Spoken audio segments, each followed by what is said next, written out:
Hey guys, I am Ankit Gupta and I am back with another video. And in this video, I am going to tell you how to crack GATE in your very first attempt.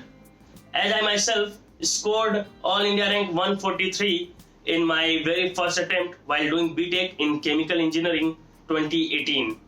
So, आज मैं आपको इस video में अपनी strategy बताऊंगा कैसे मैंने तैयारी की, कुछ इंपॉर्टेंट टिप्स दूंगा जो कि बहुत बहुत ज़्यादा इंपॉर्टेंट है, और मैंने जो मिस्टेक किए वो बताऊंगा कि वो मिस्टेक आप ना करें ताकि आपका मुझसे बेटर रैंक आ सके। So let's get started. सबसे पहले क्या करना है आपको, अगर हम केमिकल इंजीनियरिंग की बात करें तो सबसे पहले आपको एक सब्जेक्ट चूज करना है कि सबसे ज्यादा स्कोरिंग सब्जेक्ट कौन सा है। In case of chemical engineering, let us suppose we have mass transfer operation, heat transfer, process control and instrumentation, CRE, ये स्कोरिंग है रिलेटेड टू अदर सब्जेक्ट्स, ये स्कोरिंग है। तो इनमें से आप पहले एक सब्जेक्ट चूज करोगे, कौन सा आपको कौन से सब्जेक्ट पे प्रिपरेशन पहले आपको स्टार्ट करनी है।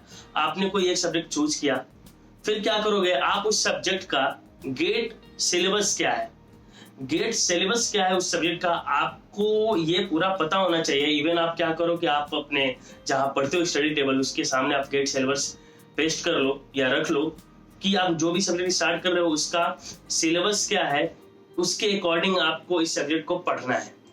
फिर आपने उस सब्जेक्ट को सिलेबस के हिसाब से पढ़ा। अब आप ये कहाँ से पढ़ सकते हो, it's depends totally on you. आप अगर किसी कोचिंग इंस्टीट्यूट का मटेरियल से पढ़ सकते हो या बुक्स अवेलेबल है हमारी स्टैंडर्ड बुक्स, उससे पढ़ सकते हो, लेकिन जो भी आपको पढ़ना है सिलेबस के हिसाब से पढ़ना है। फिर आपने एक बार पूरा कॉन्सेप्ट उस पर्टिकुलर सब्जेक्ट के बारे में पढ़ लिया अकॉर्डिंग टू सिलेबस, फिर आपको क्वेश्चन प्रैक्टिस करने हैं, न्यूमेरिकल्स लगाने हैं। तो आप न्यूमेरिकल्स कहाँ से लगाओगे, सबसे पहले आपको उस सब्जेक्ट्स पे प्रीवियस ईयर क्वेश्चंस लगाने हैं। प्रीवियस ईयर क्वेश्चंस जैसे कि अब आप नेक्स्ट 2021 देने जाओगे, फिर या 2022 की बात कर लें, तो अगर आप 2021 गेट देने जा रहे हो तो आप 2020, 2019, 2018 ये 3 साल के पेपर्स आप छोड़ दो। इन 3 साल को छोड़ के 2017 तक, यानी अगर मैं बात करूं लास्ट 15 और 10 इयर्स की पेपर, अगर 2001 से बात करें तो 2001 से लेकर 2017 तक के पेपर सब्जेक्ट वाइज आपने सबसे पहले, लेट अस सपोज आपने हीट ट्रांसफर उठाया है या प्रोसेस कंट्रोल उठाया है, कोई भी सब्जेक्ट उठाया जो स्कोरिंग हो, उसको आपने पढ़ा, सिलेबस के हिसाब से पूरा अच्छे से पढ़ा। फिर इस सब्जेक्ट पे जो भी आपके प्रीवियस ईयर क्वेश्चंस पेपर हैं 2001 से लेकर 2017 तक, आप पूरा क्वेश्चंस पेपर लगाओ। देन लगाने के बाद जो आपसे गलतियां हुई हैं उसको आप एनालाइज करो, कहाँ गलतियां हुई हैं, कहाँ कॉन्सेप्ट में कमी है, उस कॉन्सेप्ट को क्लियर करो प्रीवियस ईयर क्वेश्चन पेपर लगाने के। फिर प्रीवियस ईयर क्वेश्चन पेपर लगाने के बाद आप किसी एक कोचिंग मटेरियल उठाओ जो आपका मतलब क्वेश्चन प्रैक्टिस उसमें दिया हो। अगर मैं अपनी बात करूं पर्सनली, तो मैंने engineering institute of India EII का मटेरियल लिया था, और उससे मैंने जो भी प्रैक्टिस है, क्वेश्चंस के प्रैक्टिस है, मैंने EII के मटेरियल से अपने प्रैक्टिस किया था। सारे क्वेश्चंस उसमें बहुत अच्छे और सिलेबस के हिसाब से है पूरा उसमें क्वेश्चंस, तो मैंने EII का मटेरियल प्रेफर किया था अपने क्वेश्चंस प्रैक्टिस के लिए। एंड देन जो आपने मटेरियल क्वेश्चन प्रैक्टिस किया है, जो प्रीवियस ईयर क्वेश्चंस लगाया है, वहाँ उन दोनों में आपको जिस क्वेश्चन में जहाँ पे प्रॉब्लम आ रही है उस कॉन्सेप्ट को आपने फिर से गए दोबारा पढ़े, एंड देन आपने उस क्वेश्चन को लगाया। तो इससे क्या होगा, न्यूमेरिकल के साथ साथ आपका कॉन्सेप्ट भी, जो कॉन्सेप्ट में थोड़ा प्रॉब्लम है, जो आपका कॉन्सेप्ट है वो कॉन्सेप्ट भी क्लियर होते जाएगा।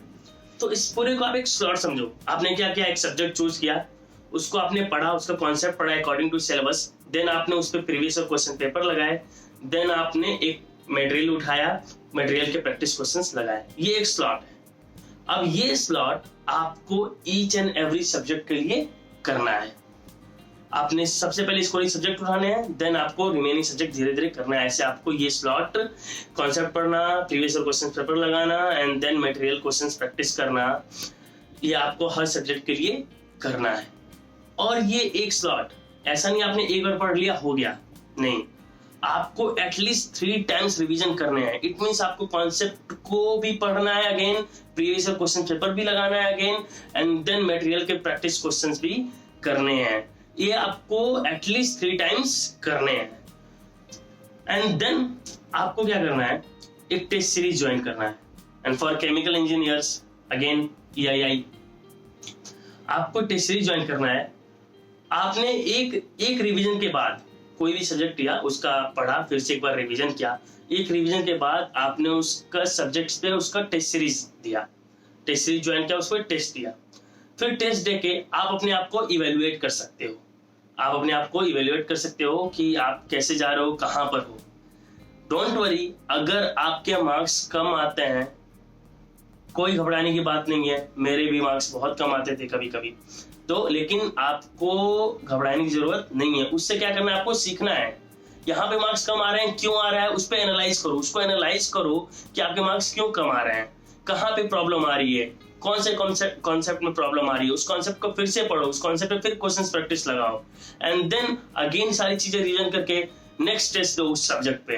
देन आपको देखो, आपको इंप्रूवमेंट दिखाई देगी। आपको टेस्ट सीरीज क्यों होता है, आपको टेस्ट सीरीज इसलिए दे रहे हो आप कि आप अपने आप को इवेल्युएट कर रहे हो, और जहां पे आप में प्रॉब्लम आ रही है, जहां पे आपके कॉन्सेप्ट में प्रॉब्लम आ रही है, उस प्रॉब्लम को आप यहीं पर टेस्ट सीरीज में, यहीं पर उसको आपने क्या कर रहे हो, रिसॉल्व कर रहे हो, उसको क्लियर कर रहे हो, कि जब आप मेन गेट एग्जाम में जाए तो वहां पे आपके साथ प्रॉब्लम ना है। इसीलिए जो भी प्रॉब्लम आ रही है अभी टेस्ट सीरीज में आ जाए, वो बेटर है। यहाँ पे हम उसको क्लियर कर लें, ये बेटर है, गेट एग्जाम में गलती ना हो। सो सारे सब्जेक्ट कंप्लीट करने के बाद, सारे सब्जेक्ट पे, पर्टिकुलर सब्जेक्ट पे टेस्ट सीरीज देने के बाद आपने क्या करना है, एक बार आपका सारा सब्जेक्ट कंप्लीट हो गया, देन आपको फुल लेंथ टेस्ट सीरीज देना है। फुल लेंथ टेस्ट सीरीज में क्या होगा, आप उससे टाइम मैनेजमेंट सीखोगे कि आपको उस पर्टिकुलर टाइम में आपको सारे क्वेश्चंस या जो भी मैक्सिमम नंबर ऑफ क्वेश्चंस आपको अटेम्प्ट करने हैं, एक्यूरेसी के साथ सही होने चाहिए। ये फुल लेंथ टेस्ट सीरीज आपको सिखाएगा, आपको टाइम मैनेजमेंट सिखाएगा, आपकी एक्यूरेसी, कितनी एक्यूरेसी होनी चाहिए, सारी चीजें आप फुल लेंथ टेस्ट सीरीज में सीखोगे। देन ये तो थी मेरी स्ट्रेटेजी पढ़ाई करने की। Now apart from this strategy के अलावा कुछ चीजें हैं जो बहुत ज्यादा इंपॉर्टेंट है। पहली चीज, टाइम टेबल। मैंने जो टाइम टेबल बनाया था वो था डेली बेसिस टाइम टेबल, यानी मैं कल का टाइम टेबल आज सोने से पहले बना लेता था कि कल मुझे क्या क्या पढ़ना है, और एक अच्छा टाइम टेबल बनाता था ताकि मैं उसे एक दिन में पूरा कवर भी कर लूं, और ऐसा टाइम टेबल बनाऊं कि सिलेबस भी अच्छे टाइम से कवर होते जाए और सारे सब्जेक्ट कवर हो जाए। तो आपको डेली बेसिस टाइम टेबल बनाओ। I think in my opinion daily basis time table is better than the week basis time table and month basis time table. तो डेली बेसिस टाइम टेबल बनाओ, सोने से पहले कल का टाइम टेबल बनाओ। हर दिन ऐसे करोगे तो आप अच्छे से हर चीज को करते जाओगे। देन दूसरी चीज, कॉन्फिडेंस। आपके अंदर कॉन्फिडेंस होना चाहिए, पॉजिटिव थिंकिंग। कॉन्फिडेंस और पॉजिटिव थिंकिंग हमेशा थ्रू आउट योर प्रिपरेशन होना चाहिए। आप जब टेस्ट सीरीज लगाते हो और आपके मार्क्स कम आते हैं, so do not lose your confidence. आपको अपना कॉन्फिडेंस लूज नहीं करना है, आपको कॉन्फिडेंट रहना है। Yes, you can do it, you can do it. सबके साथ होता है, टेस्ट सीरीज में बहुत लोग कभी कभी कम मार्क्स आते हैं, बहुत लोग कम आते हैं, इन गेट एग्जाम में वो अच्छा करते हैं, उनका कॉन्फिडेंस बूस्ट रहता है, उनको कॉन्फिडेंस लूज नहीं करना है। तो आपको daily basis time table, confident हमेशा रहना है, पॉजिटिव थिंकिंग साथ आगे बढ़ना है। देन पेशेंस भी होना आपके अंदर बहुत जरूरी है। ऐसा नहीं कोई क्वेश्चन आप लगा रहे हो, फंस गया तो आप इरिटेट हो जाओ, नहीं, क्यों फंस रहा है, कहाँ फंस रहा है, उस कॉन्सेप्ट को पढ़ो, उस कॉन्सेप्ट को पढ़ो, कॉन्सेप्ट को क्लियर करो, देन वो क्वेश्चंस लगाओ। आपको पेशेंस रखना है। पेशेंस की बात मैं इसलिए कर रहा हूँ, मैं अपना एग्जांपल देता हूँ आपको। गेट एग्जाम के दिन मेरा सेकेंड या थर्ड क्वेश्चन मेरा फंसने लगा था, मीन्स मुझसे सॉल्व नहीं हो पा रहा था, मैं बीच में फंस गया था। सो वहां पे मैंने पेशेंस के साथ काम किया, मैंने उस क्वेश्चन को स्किप किया, और देन मैं एट रैंडम किसी अनदर क्वेश्चन पे जंप किया।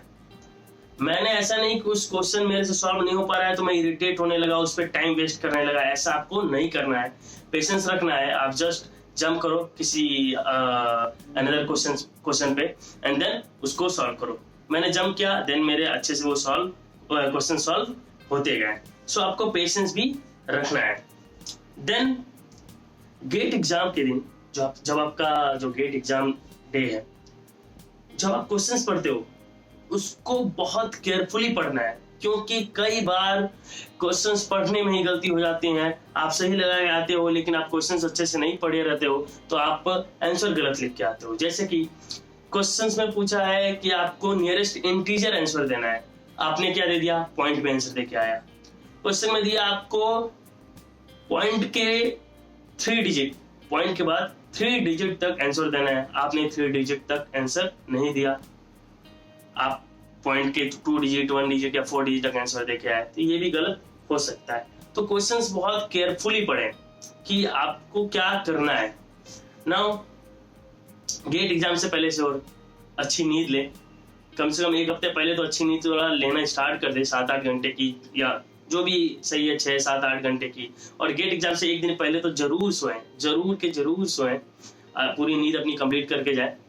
देन मुझसे जो गलती हुई थी, मैंने क्वेश्चंस सही पढ़े थे, मैंने क्वेश्चंस पढ़ने में गलती नहीं की थी, लेकिन while सॉल्विंग द क्वेश्चन मुझसे कैलकुलेशन मिस्टेक हुए, सिली मिस्टेक्स हुए, कैलकुलेशन मिस्टेक्स। स्क्वायर का स्क्वायर करना था, मैंने सिर्फ स्क्वायर करके आ गया। सो ऐसे सिली मिस्टेक्स होते हैं। तो अगर आप ये सिली मिस्टेक्स नहीं करेंगे so you will get under 100 rank surely with this strategy if you follow. So ये था पूरा मेरी गेट स्ट्रेटजी जैसे मैंने पढ़ी। और अगर इफ यू लाइक दिस तो आप प्लीज इस वीडियो को सब्सक्राइब करें, लाइक करें और शेयर करें। और आपको कोई भी क्वेरी हो you can write it in comment box. Okay, take care, bye bye, we'll meet soon.